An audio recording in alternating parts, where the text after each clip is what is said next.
2009 on TSN is brought to you by the new Q Horsepower from Quaker State. Unleash all your horses. And Michelin, a better way forward.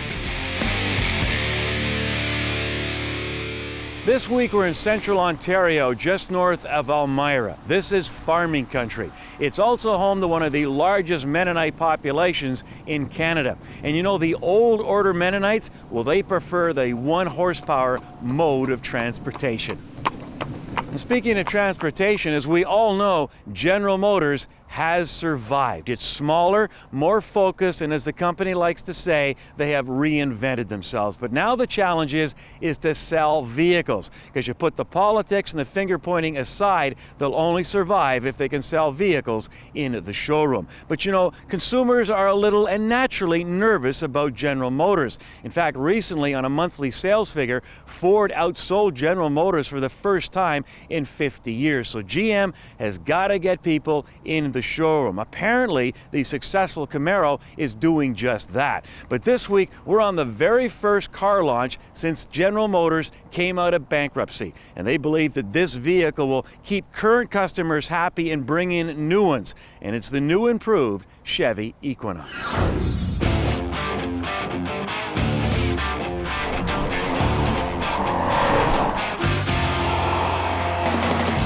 Yeah, it's been 23 years with the old GM and a few days with the new GM, but yeah, we're really excited to be here with the Equinox launch. It's a great way to start. You see clay models of it and you see prototypes of it, but the first one all painted up at the assembly plant, just the overall proportion and beauty of it, our design guys did a great job.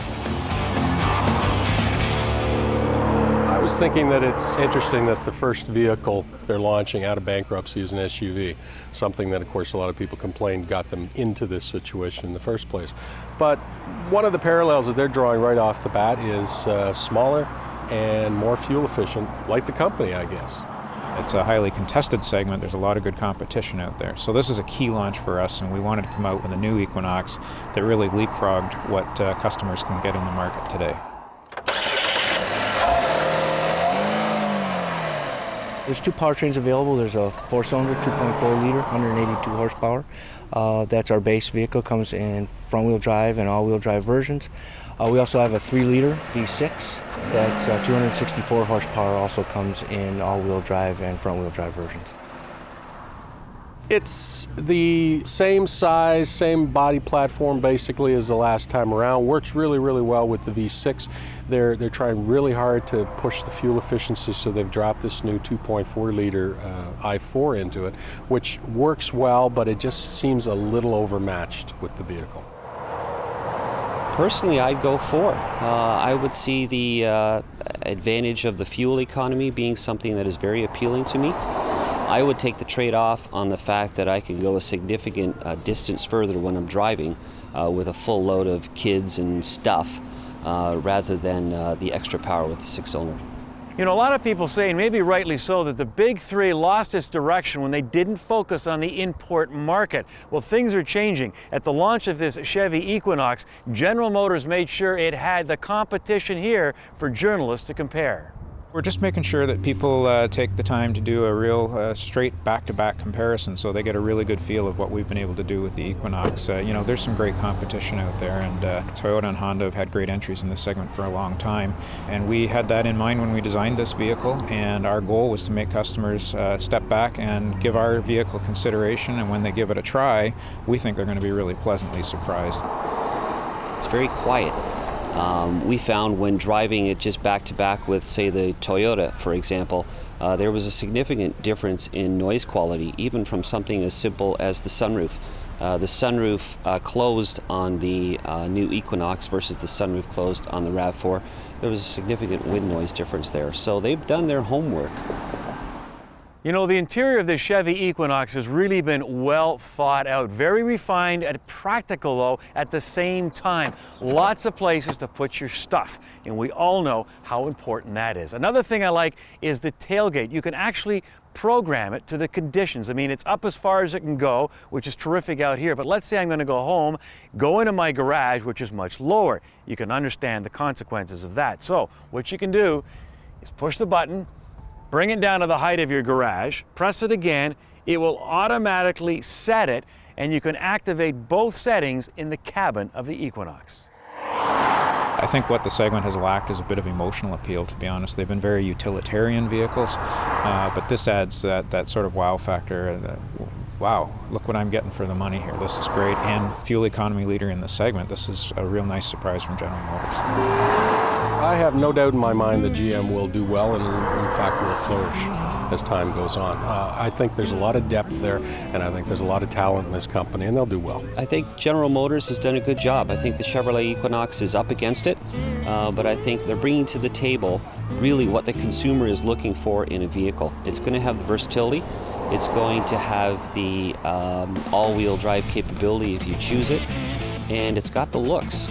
So now it's just up to the consumer to decide. What do the real estate industry and the car industry have in common? Find out later on Kenzie's Corner.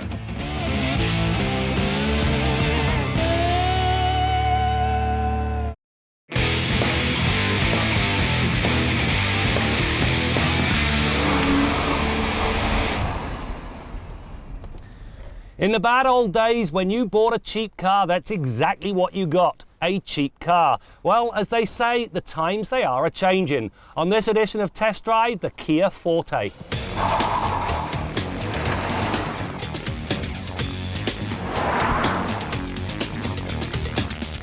The Forte is Kia's replacement for the Spectra. Offered in LX, EX and SX trims, this car is destined to move the brand from the boring sector of the market to a place where this car can legitimately challenge the likes of the Mazda 3 and Honda Civic. No, this statement is not made in the midst of a Technicolor dream. It is the new reality.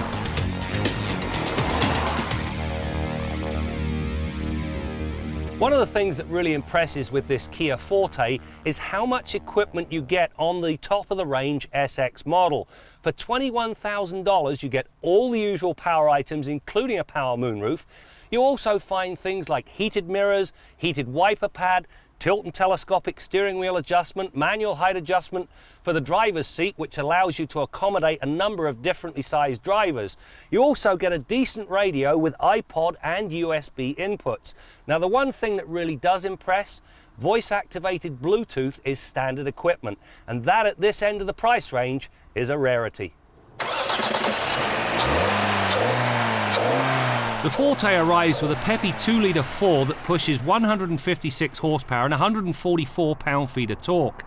The addition of continuously variable valve timing to the intake cam helps spread the power over a broader range, which brings the right blend of performance and fuel economy, a frugal 5.8 litres per 100 kilometres on the highway. Moving up to the range-topping SX tested, and there's a larger 2.4-litre engine that uses variable valve timing on both the intake and exhaust cams. This puts 173 horsepower and 168 pound-feet of torque at the driver's disposal. Firing the Stallion through a 6-speed manual box not only brings a 0 to 100k time of 8.5 seconds, it does the 80 to 120 passing move in an equally speedy 6.3 seconds. That stated, the 5-speed automatic, well, it is the better transmission. One of the interesting aspects of this Forte is just how much headroom both the engines have. Now, if you take the base 2-litre engine, add exhaust cam timing and a turbocharger, you end up with a Genesis Coupe engine. Now, that thing has a ton of torque. As for this larger 2.4, stick a turbo on this engine and you end up with a Caliber SRT4 engine. Now, when it's tuned to the 9s, it can push well over 300 horsepower. For the tuner crowd, that is very good news. When it comes to handling, the Forte delivers another pleasant surprise. The McPherson struts and rear twist beam combine to limit body roll and understeer without impinging on comfort. The SX's sport-tuned suspension and larger 215 45R17 tyres bring better lateral grip and a more responsive feel to the drive. The base model is pretty good at carving a fast on-ramp. The SX is very good as it manages to hold the driver's line while delivering the right sort of feedback through the steering wheel and the seat of the pants. This Forte is by definition a compact car. However, there's surprising room in the rear seat. Now I've got both of these front seats all the way back, and yet there's still enough room for me to sit back here in relative comfort. You wouldn't want to try 3 across though. There is one other place you'll find a pleasant surprise. The other pleasant surprise is the amount of cargo capacity. Now with the width of this deck lid, it would be easy to assume that there isn't very much room inside the trunk. However, pop it open, 14.6 cubic feet, which is significantly more than either the Civic or the Corolla. There's also split folding rear seats. The two things I don't like: these crush anything placed beneath them hinges, and the fact that the front seat does not fold forward. The SX's anti-lock brakes have also been upsized to deal with the extra power. In the brake test, the system stopped the SX from 100k in a short 40.1 metres, and it does so without the usual fade. The other plus is that the Forte EX and SX both come with standard electronic stability control. At this end of the price ladder, this feature is, sadly, a rarity. This new Forte really is a very nice little car. It handles well, it's got lots of power, especially if you go with the up-level SX, and when you look at the safety features and the amenities, they are second to none. For example, on both the EX and the SX, 6 airbags, anti-lock brakes and electronic stability control to go along with the active headrests. When you talk bang for the buck, this car's got a ton of it.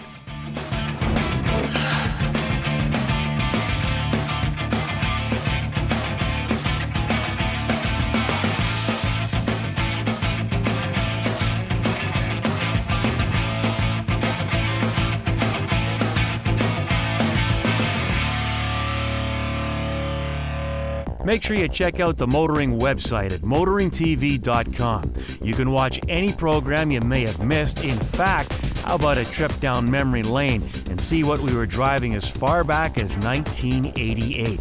Check out our blog, our photo gallery, and much more. It's all there at motoringtv.com.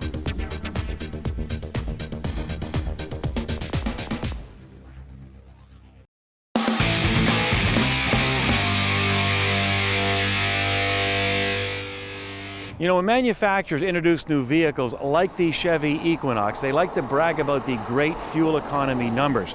Well, on many General Motors vehicles, they have a feature called instantaneous fuel economy. It's not distracting, but while you're driving, you can see just how well or how poorly you're doing. And you can also adjust your driving habits, and take it from me, the results as far as fuel economy goes can be dramatic. All right, let's head to the Quaker State Garage and join Bill Gardiner. Brad, you're absolutely right. You know, driving habits are a huge part of the fuel economy equation. And we all lie about the fuel economy we get, right? The manufacturer lies to us to sell us the car. We lie to our neighbors and friends, brag about how great a fuel economy is. You know, my car gets 40 miles to the gallon. Yeah, down a mine shaft with a tailwind. It's really a 30 mile per gallon car.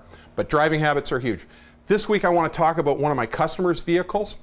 I got a call from this client the other morning early, and he said, the engine fell out of my car. And I thought, what? You know, people tend to exaggerate these stories when they're all excited. No, the engine fell out of the car. The car's a 2004 Mazda 3 with 90,000 K. And I said, Adam, you're talking about that Mazda? Yeah, the Mazda, the engine fell right out of it. I drive over there, look at it. Sure enough, when I get there, there's the engine and transaxle actually resting on the ground at one point, scraping the ground. Looked underneath, and I noticed that this aluminum bracket that's on the left side of the engine bay on the Mazda 3, this aluminum bracket bolts to the transaxle, and it basically supports most of the weight of the engine and transaxle on the left side of the engine bay. This thing sheared off, broke into 4 separate pieces. One piece ended up still attached to the engine mount. The other 3 pieces were down on the transmission, still attached, and the 2 separated by about 7 inches just dropped right down and fell on the ground. Now, when this happens, all hell breaks loose. Over on the right side of the engine bay, the crankshaft pulley tries to chew its way through the power steering hose. The water pump bolts try to chew their way into the right side frame horn. The alternator pulley grinds its way into the frame horn. And over here on the left front corner of the car, the CV axle, the shaft that drives the left front wheel, this end is splined into the transmission. This end is splined to the left front wheel.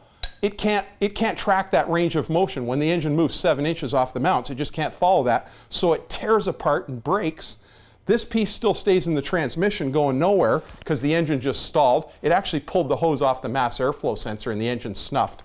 But this piece is still splined to the wheel. So whatever your road speed was when this catastrophe happened, you're still hurtling down the road. You've now got no power steering, no power brakes, this chainsaw sound of the crank pulleys and water pump grinding into the frame, and this CV shaft splined to the wheel. Let's say you're going 90K and it's flailing around underneath the car, beating up the underside of the car, whamming and slamming and banging the underside of the car until you come to a stop.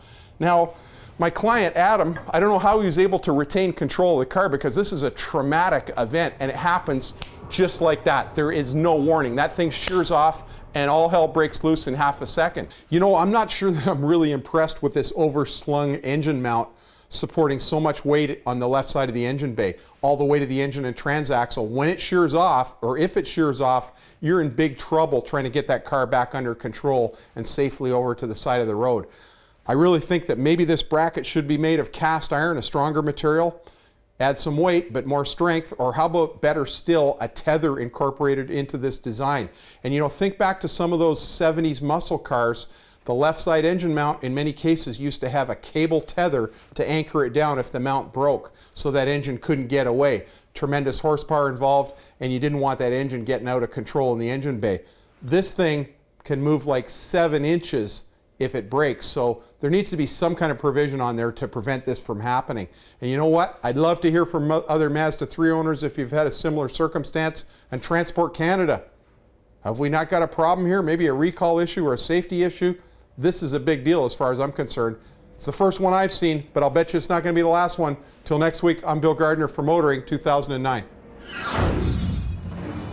We're looking at a 2009 SLR McLaren Roadster, first ever from McLaren actually.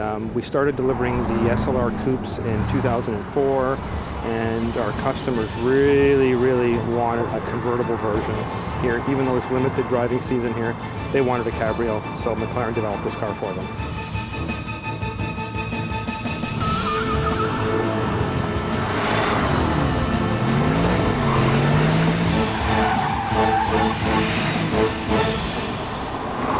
McLaren developed this car with our best engineers, Mercedes-Benz engineers, and it's built in England at Woking.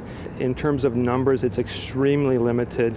You know, we basically build cars that we know we can sell to the end user. We don't want to have a surplus of cars to preserve the values for our customers.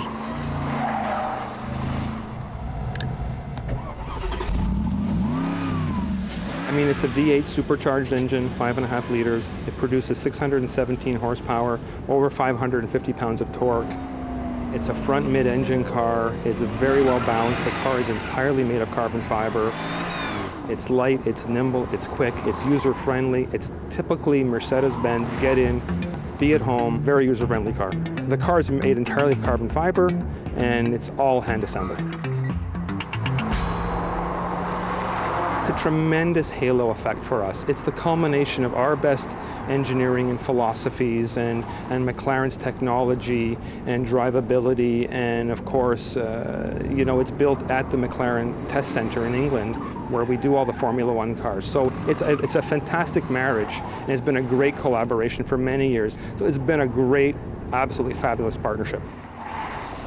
We made a commitment to our customers that we would pull the plug after this product cycle. It's a 5-year product cycle, so it comes to the end. The production actually has ceased at the end of this year, so whatever cars are in Canada and the US will be the final versions.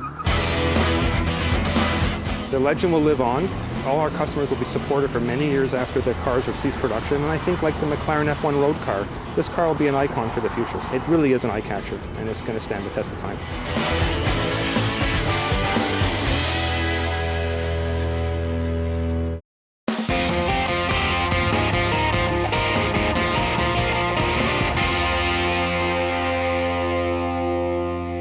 They say the 3 things in real estate that affect the value of your house are location, location, and location. And in the car business, the 3 factors that influence the success of a car manufacturer are product, product, and product. Now, the new General Motors is a perfect example. Now, the products they're selling these days were developed under the old regime before they went bankrupt, and in fact, they're pretty good. They've got terrific quality, they've got great fuel consumption, they've got great pricing, and they got the best warranty in the business. So how come they did go bankrupt? Well, there really is a fourth factor in the car game anyway, and that's image. Now, when I was a kid, you were either a Chevy guy or a Ford guy, and there were a few Dodge guys in there too, and you wouldn't give the competition a second glance. But nowadays, you got millions of consumers who are either Honda people or Toyota people. The only other car company they'd probably ever consider would be the other one. My sister-in-law is a perfect example. She's had a long string of Hondas and recently traded in her CR-V for a new Toyota RAV4 because there was more room in the back for their dog. Now, would she have ever considered a Chevrolet like this new Equinox? Probably not, because it just doesn't get on their radar screen. Now, why is this an issue? Because if you can't get people in your showrooms, you can't sell them a car. Now, it took the domestics 20 years of building crap cars to get to the point where people don't put them on their lists anymore. It might take them 20 years to get out of that problem. And how are they going to solve that issue? You guessed it. Product, product, and product. I'm Jim Kenzie. Okay, so what's the verdict on the new Chevy Equinox? Well, it is new and it is improved. I love the styling. Inside, very comfortable and very quiet, and lots of extra features and refinement. Now, of course, the vehicle comes with either a 4 or a 6-cylinder powertrain. Personally, I prefer a little extra horsepower, but believe me, you're giving up nothing if you take the 4-cylinder, but you are gaining in fuel economy. Now, the question is this the vehicle that will save this company? Absolutely not. No one vehicle is going to do that. But if this company is going to get consumer confidence again, they've got to continue to take one step at a time in the right direction. And I think the Equinox does that. So what GM has to do now is continue to do that with new vehicles, and then consumers will return to the showroom. That's it for now. We'll see you next time out as we continue to bring you more stories about cars and the people who drive them. Now they've produced a sportsback. If people remember, there was a sportsback a couple of years back, but it was this ugly wagon that basically looked like in the middle of the 80s. Now they have a modern sportsback. It's basically the same car as the sedan with a hatch and $500 extra. Motoring 2009 on TSN has been brought to you by the new Q Horsepower from Quaker State. Unleash all your horses. And Michelin, a better way forward.